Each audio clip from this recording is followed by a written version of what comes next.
Hello dear aspirants and welcome to the YouTube channel of The Study. We hope that all of you would be safe and healthy in your homes in this critical situation of corona pandemic. Under the Art and Culture series, we had learned about some Mughal era provincial styles and modern architecture in the previous lecture. Today, we'll learn more about modern architecture. So let's start with today's topic. Our topic for today is Indo-Gothic and Neo-Roman architectural style under British style architecture. British architecture. After the establishment of the British Empire in India, the British adopted the European style of architecture to give the colony its homely atmosphere here. To demonstrate its cultural superiority, they brought the Gothic style of architecture along with them. It was then further merged with Indian architecture and called Indo-Gothic architectural style. It is also called the Victorian style. It is a splendid blend of Indian, Persian and Gothic style. The buildings built in this style were very large and its demonstration was also done on a large scale. Indo-Gothic styled walls were much thinner than Indo-Islamic architecture. The arches or the mihrabs were pointed in this style, while the Indo-Islamic style was curved. The most unique feature of the Victorian style is the use of large windows in the building. The church was built on the basis of the cross-crown plan. They followed the British standard of advanced structural engineering. The use of steel, iron and concrete mortar was started in this style for the first time. The Town Hall of Mumbai, built in 1833 AD, and several buildings built in Mumbai in the 1860s are examples of Indo-Gothic style. Many buildings were built in this style like the Secretariat, universities and High Court of Mumbai, etc. The best example of Neo-Gothic style is the Chhatrapati Shivaji Terminus of Mumbai. It has also been included in the list of World's Heritage Site in 2004. Indo-Saracenic style is an amalgamation of Indian, Islamic and Western elements with domes, chhatris, lattice, jalia and arches mihrab adopted. The British built public buildings in this style, such as post offices, railway stations, rest houses, government offices, etc. William Emerson took an inspiration from the Taj Mahal in constructing the Victoria Memorial in Kolkata. It symbolizes the increasing amount of Indian elements in British architecture. Now let's also understand the difference between the Iberian style and the Gothic style. Bricks was used as the main construction material by the Portuguese under the Iberian style, but wood has been used to make roofs and staircases. The British have used mainly red sandstone and rough limestone in the Gothic style. At the structural level, the Portuguese emphasized the Western-styled architecture, especially the Iberian style, and did not introduce any structural diversity, while the British also gave importance to Indian motifs and style in architecture and brought new Indo-Gothic style of architecture to the apogee. Let us now have an eye at some important architecture. Architecture of Madras. The British opened a trading center in Madras in 1639 AD and constructed a fort named St. George Fort here and built a fort named St. Fort George here. Apart from this, Chepak Palace or Nawab's Palace of Arcot, Chennai's railway station 1873 AD, Senate Hall, Madras University 1857 AD, etc. were built here during the British period. Kolkata architecture. The British created Kolkata from Gobindpur, Sutanati, Kalikata by combining these three villages.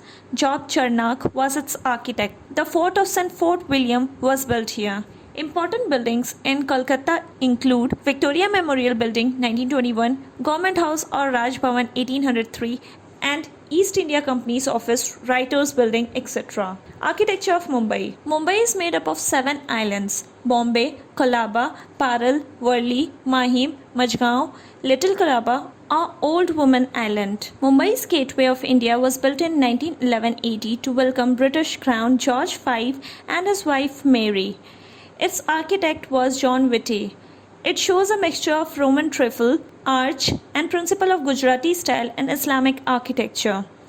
Art Deco buildings have also been found in Mumbai, which was a different style of art, such as Eros Cinemas, Mumbai High Court, University of Mumbai, Rajabai Tower, etc. This group of buildings has been included in the list of UNESCO's World Heritage Site in 2018. Now let's talk about the Neo-Roman style. After 1911, the British shifted the capital of the country from Kolkata to Delhi.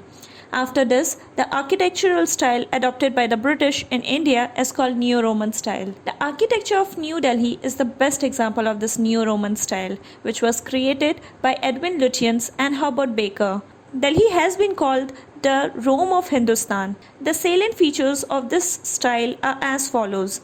In this, the construction was nameless and without any enthusiastic characteristics.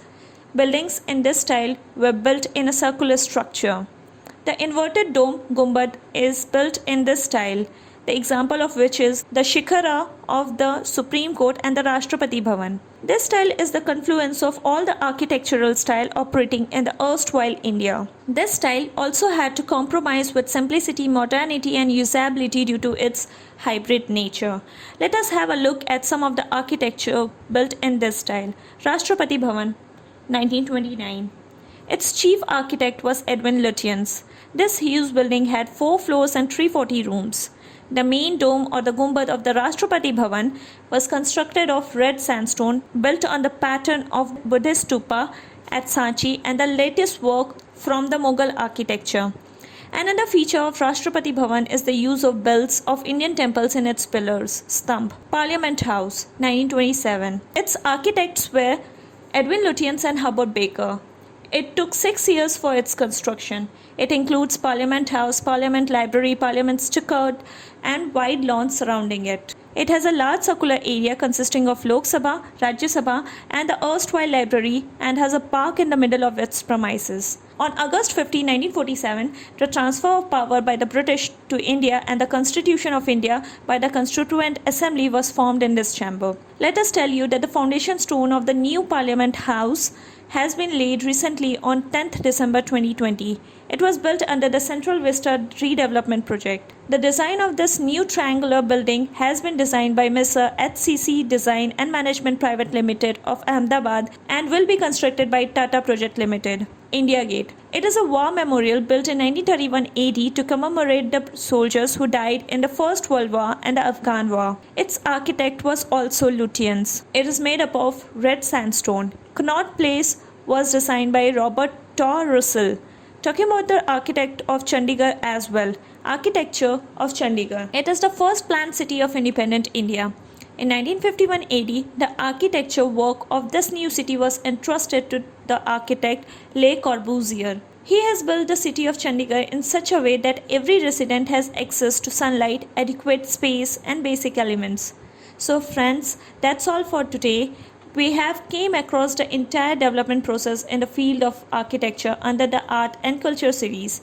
We'll learn about the sculpture in the next upcoming lecture. Till then, stay safe, stay protected and stay at home. Stay tuned with us and please don't forget to like, share and subscribe our channel for more informative upcoming videos. Till then, thank you.